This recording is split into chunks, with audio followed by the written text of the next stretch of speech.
नाम की एक औरत गाना गाकर कच्चा बादाम बेचती थी। भूखे लोगों और बच्चों को वो मुफ्त में बादाम खिला दिया करती थी।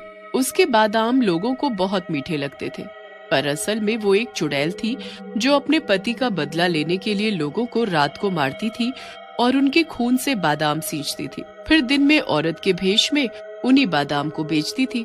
जिसको भी उसके राज के बारे में पता चलता वो उन्हें मार देती और उसका राज ही रह जाता। अगर कोई पूछता कि तुम्हारे बादाम इतने मीठे कैसे होते हैं, तो वो बिना कुछ कहे मुस्कुरा कर चली जाती।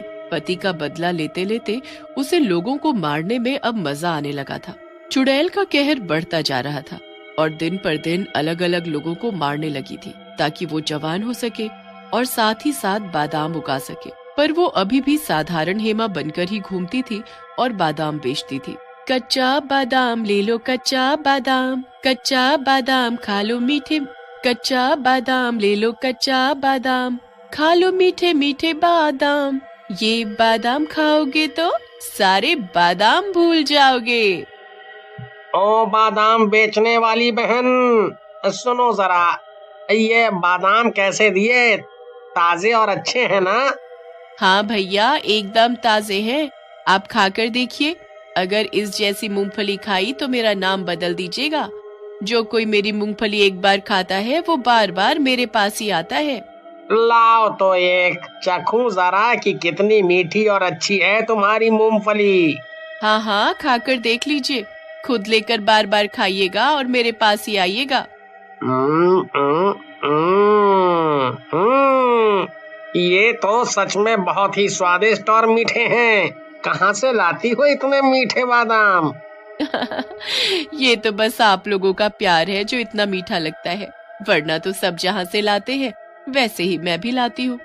अच्छा बताओ कि तुम कहाँ कहाँ बैठती हो? मुझे और लेने का मन होगा तो मुझे तुम्हें कहाँ कहाँ ढूंढना है? मैं आपको यहीं मिलूंगी। मैं रोज ही आती हूँ और कच्चा बादाम गाना सुनकर आप बाहर आ जाना, ठीक है? हेमा गाते हुए चली जाती है। कच्चा बादाम ले लो, कच्चा बादाम। इधर उस लड़के का भाई रोहन उस लड़के की तलाश कर रहा होता है और बादाम वाली को भी, क्योंकि उसने उसके बारे में सुना होता है। सुनिए भाई साहब, क्या आपने मेरे भाई को देखा है? वो 2 दिन से गायब है। नहीं, हमने तो नहीं देखा। किसी और से पूछो, शायद उसने देखा हो। अरे जब तुम्हारा भाई 2 दिन से गायब है तो तुमने पुलिस कंप्लेंट नहीं किया अभी तक है? पुलिस कंप्लेंट भी की है और उसे खुद भी ढूंढ रहा हूँ। परसों वो इधर ही आया था, बोल रहा था किसी बादाम वाली से मिलने जा रहा है, वहीं से बादाम लेकर आएगा। उसके बादाम बहुत ही मीठे होते हैं। अच्छा, कम से कम यही बता दीजिए कि वो बादाम वाली कहाँ मिलेगी? अरे हाँ, वो तो अभी ही यहाँ से गई। देखो, मैंने तो उससे बादाम भी लिया है। हाँ, लेकिन उसको टाइम हो गया। जब मैंने कच्चे बादाम लिए तो वो घर को निकल गई थी और उसका घर किसी को नहीं मालूम है। पर कोई बात नहीं, वो कल भी आएगी, तो कल तुम बात। उधर वो चुड़ैल अपना सुंदर रूप लेकर शिकार पर निकलती है। उसने सड़क पर एक कार को रोक लिया। आज तो मजा आ गया। आज तो 2 लड़के हैं। क्या आप लोग मुझे आगे तक छोड़ देंगे? इतनी सुनसान रात हो गई है और मैं रास्ता भटक गई तो क्या आप मुझे? हाँ हाँ, क्यों नहीं, आइए बैठिए, आपको जहाँ जाना है बता दो। हाँ हाँ, चलिए, हम आपको आपकी मंजिल तक पहुँचा देते हैं। आप यहाँ पर क्या कर रही थी? यहाँ तो चारों ओर जंगल ही जंगल है। अकेली लड़की को यहाँ ऐसे घूमना ठीक नहीं है। चुड़ैल अपना भयानक रूप लेते हुए कहती है। हाँ, सही बोल रहे हो। अकेली लड़की का इस समय घूमना सही नहीं है, लेकिन मैं तो चुड़ैल हूँ। मैं तुम लोगों का इंतजार कर रही थी ताकि अपने कच्चा बादाम की फसल पर तुम्हारा खून डाल सकूं। अरे तुम कौन हो और ये क्या बोल रही हो? कच्चे बादाम पर हमारा खून डालोगी? उतरो हमारी गाड़ी से, उतरो। उस लड़के ने जैसे ही अपनी बात पूरी की, चुड़ैल ने उसका दिल निकाल लिया और खाने लग गई। कि मैं कच्चा बादाम बेचती हूँ, इसीलिए मेरे बादाम मीठे होते हैं क्योंकि मैं उस पर इंसानी खून डालती हूँ और आज के शिकार तुम दोनों हो। मैं अपना शिकार कभी नहीं छोड़ती, तुम्हें भी मरना ही होगा, तभी तो मैं जवान होंगी और मेरे बादाम अच्छे रहेंगे। वो दोनों को मारकर अपने कंधों पर उठाकर अपने घर ले आती है और जश्न मनाते हुए वो गाना गाते हुए उनका खून अपने पौधों पर डालती है। फिर अगली सुबह, कच्चा बादाम ले लो, कच्चा बादाम। लगता है वो बादाम वाली आ गई। जाता हूँ, उससे भाई के बारे में पूछता हूँ कि शायद उसने देखा हो। ओ बादाम वाली, क्या तुमने मेरे भाई को देखा है? वो तुमसे ही बादाम खरीदता था। उस दिन भी वो बादाम खरीदने ही आया था, पर अब मिल नहीं रहा है। मुझसे तो कितने सारे लोग बादाम खरीदते हैं, मुझे कैसे याद रहेगा कि कौन सा तुम्हारा भाई है और कौन सा नहीं? अरे एक बार याद तो करो, शायद तुम्हें याद ही आ जाए। वो मुझे कहीं नहीं मिल रहा है और आखिरी बार तुम्हारे पास ही गया था बादाम लेने के लिए।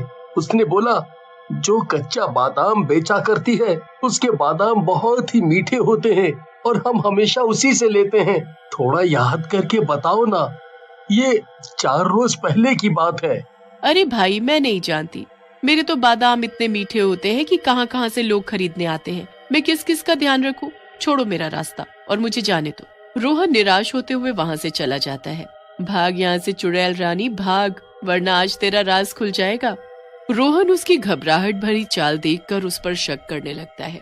आज तो बाल बाल बच गई, लगता है कुछ दिनों के लिए बादाम बेचना कम करना होगा।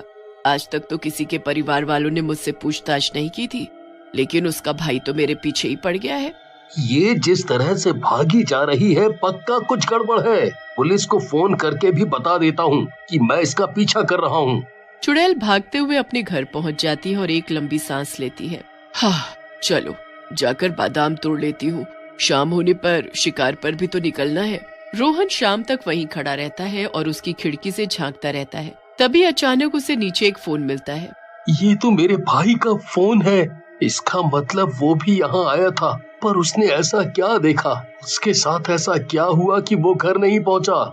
इधर चुड़ैल सुंदर सा रूप लेते हुए अपने शिकार पर निकल गई। लगता है वो कहीं जा रही है।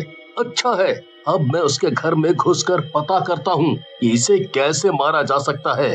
फिर रोहन उसके जाते ही उसके घर में घुस जाता है। आज कोई मिल क्यों नहीं रहा? लगता है कि उस बिल्डिंग पर जाना पड़ेगा, वहाँ कोई ना कोई मिल ही जाएगा। कोई है? मुझे आपकी मदद चाहिए। हम हैं। क्या हुआ हैं? क्या हुआ आपको? 1 मिनट में आता हूँ। इतना बोलकर वो नीचे चुड़ैल के पास आ जाता है। मैं यही थोड़ी दूर पर रहती हूँ, यहाँ तुझसे मिलने आई हूँ। क्यों, अच्छा लगा ना मुझसे मिलकर? अरे बाप रे, तुम कौन हो? वो सुंदर लड़की कहाँ गई? चुड़ैल उसको बहुत बुरी तरह घसीट कर मार देती है। चलो, ये भी मर गया, अब इसका भी खून निकाल कर अपने कच्चे बादाम पर डालूंगी। उधर रोहन उसे मारने का तरीका ढूंढने में जुटा हुआ था। अब से ढूंढ रहा हूँ, कुछ भी नहीं मिल रहा है। अरे इस संदूक में ये अजीब खोलता है तो उसमें बाल की चुटिया होती है। अरे ये इसमें ये चुटिया क्यों रखी हुई है? मैंने पढ़ा तो था एक जगह, अगर चुड़ैल की चोटी काट दो तो मर जाती है। चलो एक बार कोशिश करता हूँ। वो चुड़ैल की चोटी लेकर छुप जाता है और उसका इंतजार करने लगता है। जैसे ही वो चुड़ैल आती है, वो चोटी का एक बाल खींचता है। ऐसा लगा जैसे किसी ने मेरा गला दबाया। शायद आज खून ज्यादा ही पी लिया। चलो अब इसका खून निकाला जाए और इसकी रूह को कैद किया जाए। रुक जा, अब किसी को नहीं मार पाएगी तू। ये देख मेरे पास क्या है। आज तेरा आखिरी दिन है। तूने ही मेरे भाई को मारा है ना, अब तेरी बारी है। इतना कहकर रोहन उसकी चुटिया में आग लगा देता है। नहीं, ये क्या किया? और वो भी चुटिया के साथ जलने लगती है और खत्म हो जाती है और रोहन उसके द्वारा कैद सभी रूह को आजाद कर देता है। मुझे माफ करना भाई, मैं तुझे नहीं बचा पाया, लेकिन शायद इसके मरने से तेरी आत्मा को शांति मिले।